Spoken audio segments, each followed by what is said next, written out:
Join with Medha Language Theatre for spoken English and personality development classes. For more details, contact us. Hi hello నమస్తే welcome to ఈహా TV. ఈరోజు మనం A to Z success Mantra easy English episodes చేస్తున్నాం. So ఈరోజు episode ఏంటి అంటే H for habits. ప్రతి మనిషికి కొన్ని రకాల హ్యాబిట్స్ ఉంటాయి.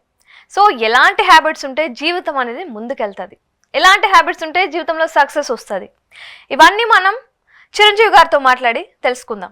ఆయన మేధా language theatre founder and chief coach కూడా.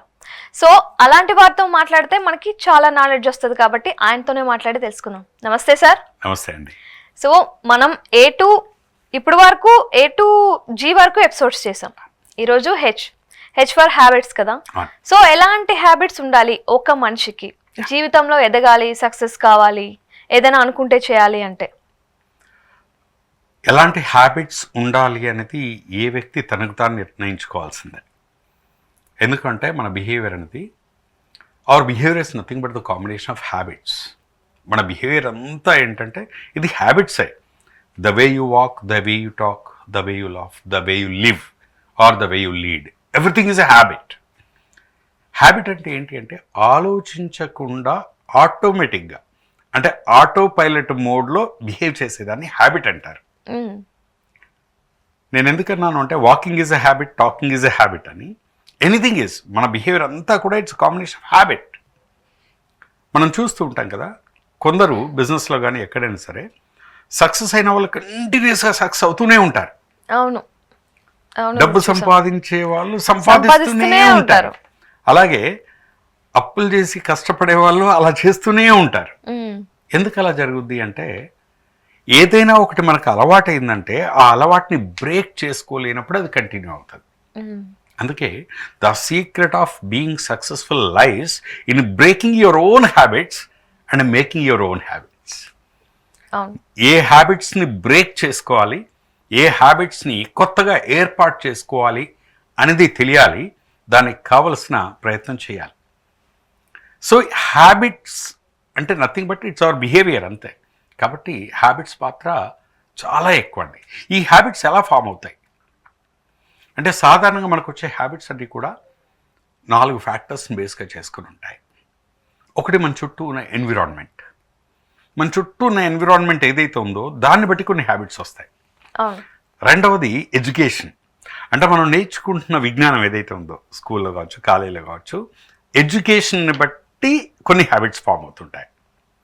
మూడవది ఎక్స్పీరియన్స్, అంటే మన లైఫ్లో మనం కొన్ని అనుభవిస్తూ ఉంటాం, బాధలు, ఆనందాలు, కష్టాలు ఎక్స్పీరియన్స్ అవుతాం కదా, ఆ ఎక్స్పీరియన్సెస్ నుండి కొన్ని హ్యాబిట్స్ ఫామ్ అవుతూ ఉంటాయి.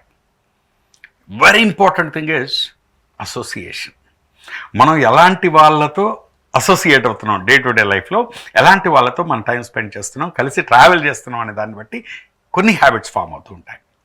కాబట్టి environment, education, experience and association, ఈ 4 ఫ్యాక్టర్స్ని బట్టి మన హ్యాబిట్స్ ఫామ్ అవుతూ ఉంటాయి. కాబట్టి మన లైఫ్లో ఏదైనా మార్చుకోవాలి, బిహేవియర్, హ్యాబిట్ అంటే బిహేవియరే.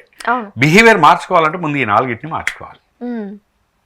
ఈ 4ని మార్చుకోవడం ద్వారా ఏ వ్యక్తి అయినా తన బిహేవియర్ని మార్చుకోవచ్చు. బిహేవియర్ని మార్చుకోవడం అంటే తను అనుకున్నట్టుగా మారడం. So habit is nothing but that you do in auto pilot mode. అంటే నువ్వు ఆలోచించకుండా, ఇప్పుడు దెబ్బ తాకింది అనుకోండి, అమ్మా అంటావు, అంతేకాని నాకు ఇంగ్లీష్ వచ్చు కదా అని ఆలోచించి మమ్మీ అనం కదా, అంటే ఇక్కడ మమ్మీ అన్నా. సో అంటే ఇక్కడ మనకి ఎలా అలవాటైంది, అది చిన్నప్పటి నుండి ఏ కష్టం వచ్చినా అమ్మా అనడం, అమ్మను పిలవడం, ఫస్ట్ నాన్న కదా అమ్మను పిలవడం అలవాటు చిన్నప్పుడు, అది అలా ఫిక్స్ అయిపోయింది. సో మీకు ఇంకా హ్యాబిట్స్ ఎట్లా ఫామ్ అవుతాయంటే ఒక చిన్న ఎగ్జాంపుల్ చెప్తాను. మీరు ఎప్పుడైనా ఫస్ట్ టైం మనం సినిమాలో చూస్తూ ఉంటాం, అక్కడెక్కడ చూస్తూ ఉంటాం, ఎవరైనా పార్టీలు చేసుకుంటారు కదా, మందు పార్టీ జరిగినప్పుడు ఎవరైనా ఫస్ట్ టైం ఎవరికైనా మందు అయినప్పుడు నాకు గుర్తు, నేను చూస్తూ ఉంటాను కదా, ఫస్ట్ టైం మందు అయిన వాళ్ళు చూడండి, అందరూ ఫోర్స్ చేస్తూ ఉంటే ఇష్టం లేకుండా ఇలా తీస్తారు. అవును, పాపం ఆయనకి ఇష్టం ఉండదు కానీ తీస్తాడు. అప్పుడు కళ్ళు మూసుకొని బలవంతంగా తీసుకుంటాడు. He doesn't enjoy it. ఇప్పుడు పక్క వాళ్ళు ఉండి మళ్ళీ ఫోర్స్ చేశారనుకోండి, ఈసారి మళ్ళీ తీసుకుంటాడు.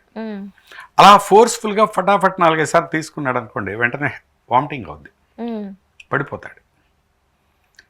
కానీ అదే వ్యక్తి ఎందుకు అంటే తన ఇష్టం లేకుండా బలవంతంగా ఇచ్చాడు కాబట్టి అది రిజెక్ట్ చేస్తుంది బాడీలో. నీ పార్ట్స్ ఆఫ్ ద బాడీ ఏం చేస్తాయంటే దిస్ ఆల్కహాల్ ఫెలో స్ట్రేంజర్, కొత్త వాడు వచ్చాడు, కమాన్ లెట్స్ అని వామిటింగ్ రూపంలో బయటికి తోసేస్తాయి. కానీ సెకండ్ డే అదే వ్యక్తి మళ్ళీ తాగినప్పుడు చూడండి కాస్త జాగ్రత్తగా తాగుతాడు, టైం తీసుకుంటూ తాగుతాడు. అదే వ్యక్తి 3వ రోజు 4వ రోజు 5 రోజులు వారం రోజులు రోజు తాగాడు అనుకోండి, ఈ ఆల్కహాల్కి బాడీ పార్ట్స్కి బాడీకి ఒక అండర్స్టాండింగ్ వచ్చేస్తుంది. ఫస్ట్ డే ఆల్కహాల్ని బాడీ రిజెక్ట్ చేసింది, సెకండ్ డే బాడీ హెచ్చరిస్తుంది, పర్లేదు వస్తే వచ్చో జాగ్రత్తగా ఉండు అంటుంది. థర్డ్ డే ఆల్కహాల్ రాగానే పరిచయం చేసుకుంటుంది, పర్లేదు వీడు మనోడే మంచోడే. ఫోర్త్ డే ఆల్కహాల్ రాగానే బాడీ ఎంజాయ్ చేయడం మొదలెడుతుంది. ఫిఫ్త్ డే రాగానే ఇంకో కొత్త బాండ్ క్రియేట్ అవుతుంది. అక్కడ ఏమవుతుంది అంటే 7th డే కనుక ఆల్కహాల్ రాలేదనుకో బాడీ డల్ అవుతుంది. Where is my alcohol friend? Same అలాగే ఉంటాయి అలవాట్లు అనేవి. ఎలా ఉంటాయంటే ఏదైనా ఫోర్స్ఫుల్గా నీ బాడీకి అలా ఇస్తూ ఉంటే కొంతకాలం తర్వాత బాడీ యాక్సెప్ట్ చేస్తుంది. అందుకే అంటారు వారం రోజులు పోతే వాడు వీడవుతాడు, వీడు వాడవుతాడు. ఎవడు ఎలాగైనా మారొచ్చండి, మ్యాటర్ ఆఫ్ 1 వీక్. మిమ్మల్ని మీరు ఆర్గనైజ్ చేసుకుంటే 1 వీక్లో హ్యాబిట్స్ మార్చుకోవచ్చు. మరి ఇప్పుడు ఇంగ్లీష్ నేర్చుకునే వాళ్ళకి ఎలాంటి హ్యాబిట్స్ ఉంటే బెటర్? ఇంగ్లీష్ నేర్చుకునే వాళ్ళు చాలామంది చేసే ఒక పెద్ద తప్పేంటి తెలుసా అండి, వీళ్ళు ఎప్పుడు కూడా ఎదుటి వాళ్ళు పనిచేయడం ద్వారా వీళ్ళ ఇంగ్లీష్ పెరగాలనుకుంటారు. మనం ఏం చేస్తాం, క్లాసులకు వచ్చి కూర్చుంటాం, వినడం వినడం వినడం, రోజు 2 గంటలు వినడం అలవాటు చేస్తున్నాం. చదవడం అలవాటు చేస్తాం, రాయడం అలవాటు చేసుకుంటాం. కానీ మనకేం కావాలి, స్పోకెన్ ఇంగ్లీష్ సార్ అంటాడు, మాట్లాడడం కదా. నువ్వు వినడం ద్వారా వినడం వస్తుంది, రాయడం ద్వారా రాయడం అలవాటు అవుద్ది, ఇవి వస్తాయి. కానీ మాట్లాడడం ఎలా అలవాటైంది? నువ్వు మాట్లాడితేనే నీకు అలవాటు అవుద్ది. అందుకే నీకు ఏ అలవాటు కావాలో అది మాత్రమే చేయాలి. అందుకే నేను ఎప్పుడు చెప్తూ ఉంటాను, ఇంగ్లీష్ మాట్లాడే వాళ్ళు ఇవి ఏమి చేసినా చేయకపోయినా ఒక అలవాటు ఉండాలి వాళ్ళకి ఇంగ్లీష్ మాట్లాడడం. ముందు రైటర్గా మాట్లాడడం అలవాటు అయితే తర్వాత కరెక్ట్గా మాట్లాడడం అనేది తర్వాత వస్తుంది. ఎందుకంటే మనకు ఒక హ్యూమన్ ఇన్స్టింక్ట్ ఏంటంటే, చిన్నప్పుడు చూడండి మనకు అమ్మ నాన్న ఉంటారు, ఇది తప్పు అది తప్పు, ఇలా మాట్లాడొద్దు అలా మాట్లాడొద్దు అంటారు, ఒక 5 years వరకే. ఆ తర్వాత చూడండి మనకే తెలిసిపోతూ ఉంటుంది, ఇక్కడ సార్ ఉన్నారు, సార్ ముందు ఇలా మాట్లాడద్దు, అమ్మ నాన్న ఉన్నారు, వీళ్ళ ముందు ఇలా మాట్లాడొద్దని. సేమ్ అలాగే ఇంగ్లీష్ మాట్లాడడం అలవాటు అయ్యేదాకా మీరు మాట్లాడాలి. మాట్లాడడం అలవాటు అయిన తర్వాత ఆ తర్వాత కరెక్ట్గా మాట్లాడడం, స్టైల్గా మాట్లాడడం అనేది మీకు తెలియకుండా మీరే డెవలప్ చేసుకుంటారు. ముందు మాట్లాడడం అలవాటు. అందుకే అంటారు, ముందు నడవడం అనేది అలవాటు అయితే వయ్యారంగా నడవడం, స్టైల్గా నడవడం, ఎవరి స్టైల్ వాళ్ళు డెవలప్ చేసుకుంటారు. బట్ బేసిక్గా నడవడమే రానప్పుడు వాటి గురించి ఆలోచించద్దు. సో ముందు మాట్లాడడం అలవాటు చేయాలి. సో ఫస్ట్ ఆ ఇనిషియేషన్ అయితే తీసుకోవాలి. అంతే కదా. 20-25 సంవత్సరాలు నీ లైఫ్ అంతా తెలుగులో మాట్లాడి ఉన్నావు, అది అలవాటు కదా. దాన్ని బ్రేక్ చేయాలంటే దానికంటే పవర్ఫుల్గా రోజు ఒక 2 గంటలు 3 గంటలు ఇంగ్లీష్ అనేది రావాలి నీ లైఫ్లో. మాట్లాడి ప్రాక్టీస్ చేస్తే అప్పుడు దాన్ని ఓవర్ పవర్ చేసి ఇది లైమ్ లైట్లోకి వస్తుంది. అందుకే ఇంగ్లీష్ మాట్లాడడం అనేది అలవాటు చేసుకోవాలి డే టు డే లైఫ్లో. సో ఈ హ్యాబిట్ అనేది ఖచ్చితంగా మనిషి అలవాటు చేసుకోవాలి. ఎవరైతే ఇంగ్లీష్ నేర్చుకోవాలి అనుకుంటున్నారు, బలవంతంగా ఇంగ్లీష్లో ఫోకస్డ్గా రోజు 1 గంట 2 గంటలు ఎక్కడికి వెళ్తే అక్కడ కాన్షియస్గా మాట్లాడడం అలవాటు చేసుకోవాలి.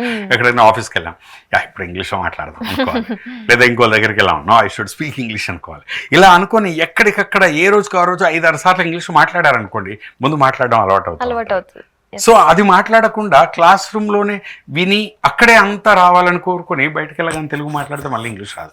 అందుకే ఇంగ్లీష్ మాట్లాడడం అనేది అలవాటు కావాలి ఫస్ట్. సో మరి అది కాకుండా ఇప్పుడు బిజినెస్ చేసే వాళ్ళకి ఎలాంటి హ్యాబిట్స్ ఉంటే బిజినెస్లో సక్సెస్ అవుతారు? బిజినెస్ చేసే వాళ్ళైనా ప్రొఫెషనల్స్ అయినా ఎవరైనా సరే అండి, కొన్ని బేసిక్ హ్యాబిట్స్, ఒక 7 habits of highly effective people అని ఒక రచయిత చెప్తాడు. దానికి స్టీఫెన్ కోవీ మంచి హ్యాబిట్స్ చెప్తాడు. ఆయన 7 అలవాట్లు చెప్తాడు. అందులో ఒక అలవాటు ఏంటంటే ఫస్ట్ థింగ్స్ ఫస్ట్. బిజినెస్ చేసే వాళ్ళకి ఫస్ట్ థింగ్స్ ఫస్ట్. ముందు వీళ్ళకి ఏది ముందు చేయాలి, ఏది తర్వాత చేయాలి అంటే టైం మేనేజ్మెంట్, ప్రియారిటైజేషన్ అంటారు. ఈ ప్రియారిటైజేషన్ బిజినెస్ చేసే వాళ్ళు ఎప్పుడు కూడా ఫస్ట్ థింగ్స్ ఫస్ట్ పెట్టుకోవాలి. అంటే అర్జెంట్ విషయాలు ఏంటి, ముందు వాటిని. తర్వాత ఏంటి, ఇంపార్టెంట్ విషయాలు ఏంటి. అర్జెంట్ విషయాలు ఉంటాయి, ఇంపార్టెంట్ విషయాలు ఉంటాయి. మనం ఎప్పుడు చాలామంది బిజినెస్ చేసేవాళ్ళు ఏంటంటే ఫైర్ ఫైటింగ్, ఎప్పుడు ఈ అర్జెంట్ విషయాల మీదే ఫైట్ చేస్తారు. దాంతో ఎనర్జీ డ్రైన్ అయిపోతుంది, ఎప్పుడు అర్జెంట్తో ఉండేసరికి ప్రొడక్టివ్గా ఉండదు బిజినెస్. అందుకే అర్జెంట్ విషయాలు ఎక్కువ ఉండొద్దు. అంటే ఇంపార్టెంట్ విషయాలు ఏంటి అనేది ముందే అర్థం చేసుకొని, ఈ ఇంపార్టెంట్లో ఏముంటాయంటే ప్లానింగ్, ప్రిపరేషన్ అండ్ ప్లానింగ్ ఉంటుంది ఒకటి, ప్రిపరేషన్ ఉంటుంది, అండ్ జస్ట్ ఫ్యూచర్కి సంబంధించిన లెర్నింగ్ ఉంటుంది అక్కడ. ఇవన్నీ ఇంపార్టెంట్వి, వీటి మీద ఫోకస్ చేయాలి. బిజినెస్ చేసే వాళ్ళు ఎప్పుడు కూడా ఒకటి ప్లానింగ్ మీద ఉండాలి, ఒకటి ప్రిపరేషన్ మీద ఉండాలి, లెర్నింగ్కి సంబంధించి ఉంటాయి, రైట్? ఇవన్నీ ఇంపార్టెంట్. వీటి మీద ఫోకస్ చేస్తే అర్జెంట్ విషయాలు ఉండవు. ఎప్పుడైతే ఈ ప్లానింగ్, ప్రిపరేషన్, లెర్నింగ్ గోల్స్ వీటి మీద ఎవరైతే బిజినెస్ వాళ్ళు ఫోకస్ చేయరో, వాళ్ళు ఎప్పుడు అర్జెంట్ విషయాల మీదే ఫోకస్ చేస్తారో వీళ్ళ ప్రొడక్టివిటీ తగ్గిపోతూ ఉంటుంది. అందుకే ఎప్పుడు కూడా అర్జెంట్ విషయాలు ఎలాగో తప్పదు కాబట్టి చేయాలి, కానీ అర్జెంట్ వాటిలోనే మన టైం అంతా గడిచిపోకూడదు. ఖచ్చితంగా ఫ్యూచర్కి సంబంధించి ప్లానింగ్, ప్రిపరేషన్ అనే వాటి మీద ఎవరైతే ఫోకస్ చేస్తారో వాళ్ళకి ప్రొడక్టివ్గా ఉంటుంది బిజినెస్. సో మీ ఎక్స్పీరియన్స్ ప్రకారం మీకు ఎలాంటి హ్యాబిట్స్ సక్సెస్నిచ్చాయి మీ బిజినెస్లో? నా బిజినెస్లో నేను ఎప్పుడు కూడా నేను చెప్తాను, ఒక 20 years క్రితం అందరూ అన్నారు, కొద్ది రోజులు పోతే అన్ని ఇంగ్లీష్ మీడియం స్కూల్స్ వస్తాయి కదా, స్పోకెన్ ఇంగ్లీష్ ఎక్కడ ఉంటుంది కెరీర్ అన్నారు. నేను భయపడలేదు, ఎందుకంటే రాబోయే టైం నేను ముందే ప్లానింగ్, ప్రిపరేషన్ అంటాను కదా. సో అది ఎప్పుడు కూడా ఒక 2 years తర్వాత ఏం చేంజెస్ రాబోతున్నాయి, దానికోసం మేధాన్ని ఎలా ప్రిపేర్ చేయాలి, 5 years తర్వాత మార్కెట్లో స్టూడెంట్స్లో ఏ మార్పులు రాబోతున్నాయి, లెర్నింగ్లో ఏ మార్పులు రాబోతున్నాయి, దానికోసం మనం ఏం చేయాలనేది నేను ఎప్పుడు అడ్వాన్స్గా ఉంటానండి. I keep on updating my self. So that's the reason 30 years అయినా ఈ రోజు వరకు ఈ ఫీల్డ్లో ఉన్నాను అంటే కారణం అదే. సో ఇప్పుడు నేను ఇది ఎప్పుడు మనం ట్రెండ్ ఇప్పుడు ఫిబ్రవరిలో నెక్స్ట్ మనం స్టేట్ వైడ్ ఒక 60 branches ప్లాన్ చేస్తున్నాం. దానికోసం లాస్ట్ 6 months నుండి గ్రౌండ్ వర్క్ చేస్తూనే ఉన్నాం, రీసెర్చ్ చేసాం, అండ్ ఎక్కడెక్కడ ఎలా ఉంది మొత్తం గ్రౌండ్ వర్క్ అంతా చేయడానికి 6 months పట్టింది. మేము బ్రాంచెస్ ఇప్పుడు నెక్స్ట్ స్టార్ట్ చేస్తున్నాం, కానీ దీనికి ప్రిపరేషన్, ఈ ప్లానింగ్, ఫోకస్ ఇదంతా 6 నెలల నుండి చేస్తున్నాం.